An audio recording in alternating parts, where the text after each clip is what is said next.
The word of the day is eclipse, but not for the reasons you think. I'm always flummoxed by how one story can eclipse another. Before our attention spans were reduced to that of skittish gnats, we spent time on a story. Now, two big ones slip right by us, both about foiled plots. One in Barcelona still killed 14 people, but the fiends intended to kill 100 times that, targeting a popular tourist attraction, the Basilica of the Sagrada Familia, using vans packed with explosives. They blew each other up instead in an apartment, but the survivors resorted to killing tourists with a van. Another plot involved explosives placed in a Barbie doll and a meat grinder meant to take down an Australian jetliner. The bombs didn't make it on the flight because the luggage they were in was 15 pounds over the limit. Wow. That should provide you no comfort. That plot failed, not because they were foiled, but because the creeps screwed up. That's pretty scary. Still, in our world, statues are a higher priority than a relentless plan to destroy us. Said it before, statues don't move. Terrorists do. And they won't stop until you're eliminated. The more we eclipse that stark truth, the more we remain in the dark, our lives in the hands of creeps who pine for the truly dark ages. Yes, the media says we're not supposed to look directly at an eclipse. They don't want you looking at Barcelona or Australian airports either. All right, that is Juan.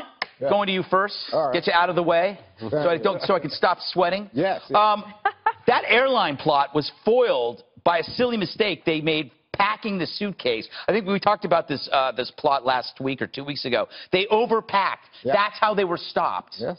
That should scare you. It does. I mean, but it's not only that. You know, there's so many now where, for example, in this Spanish situation, where they blew themselves up first. Yeah. So if they hadn't blown themselves up, then they would have had the gas canisters because their intent was to do far greater damage. Yeah. Right. So you just have to, you know, understand. Like the underwear bomber. Remember the underwear bomber? He damaged on Christmas exactly. in about 2009? Yeah. He blows up himself. He was trying to take down an entire plane. But I do have a lot of faith and trust in the idea that our intelligence agencies around the world are working hard and trying their best. I don't know. Again, I don't want to accept this as the new normal, but I don't think that if some guy, you know, out in the woods is collecting gas containers and intends to come in and, you know, blow up a movie theater or attack, you know, I don't know how you stop all of that. By the way, I didn't appreciate your little comment there about statues. I think statues, in that context, can inspire the kind of nasty behavior that leads people to be killed. Let me when you find that, let me know. Kimberly, what is it about human nature that requires like an actual act to take place for them to wisen up? And instead, when something gets prevented, we just get on with our lives. An old adage, Greg. What? Seeing is believing. Very good. She wins again. Trying to save time. Yeah, no, but it's true. Because it's like the horror and what happened, the viciousness, the depravity that was just, you know, waged against the United States in 9/11. Everybody was for measures and making sure and supporting the president to do what we needed to do for national security, to protect us, to keep us safe. And sadly, time passes and then it becomes, okay, do we forget about this?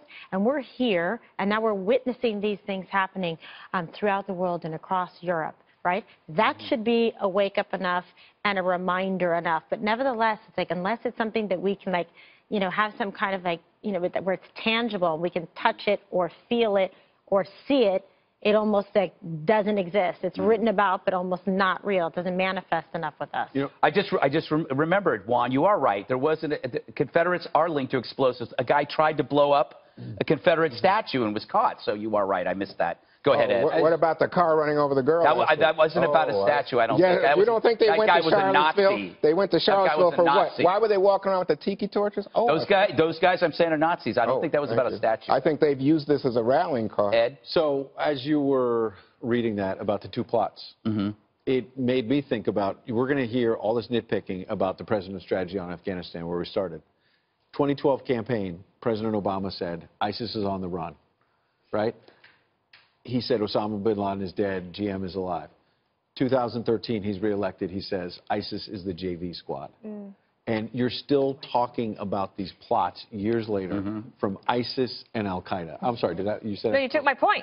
Well, So we'll hear about this the rest of the evening. But they were the JV squad, and here we are, and through sheer luck sometimes, were saving lives. Yeah. They are still alive and well. Yeah. That's what happened on Flight 93. So remember, there were supposed to be 6 terrorists, and Right. there was only 5, because on that particular flight, one of them had kind of screwed up, got turned away by the Customs and Border Patrol. I'm not sure, though, that I don't know if it's the mainstream media that is driving our distractions.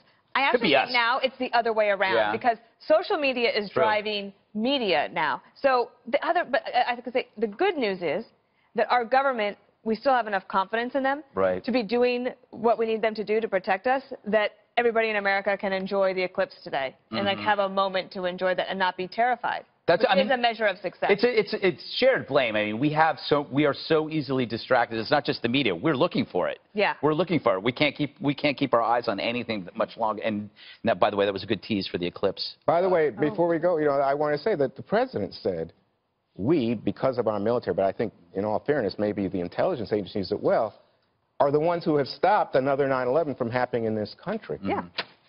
It's true.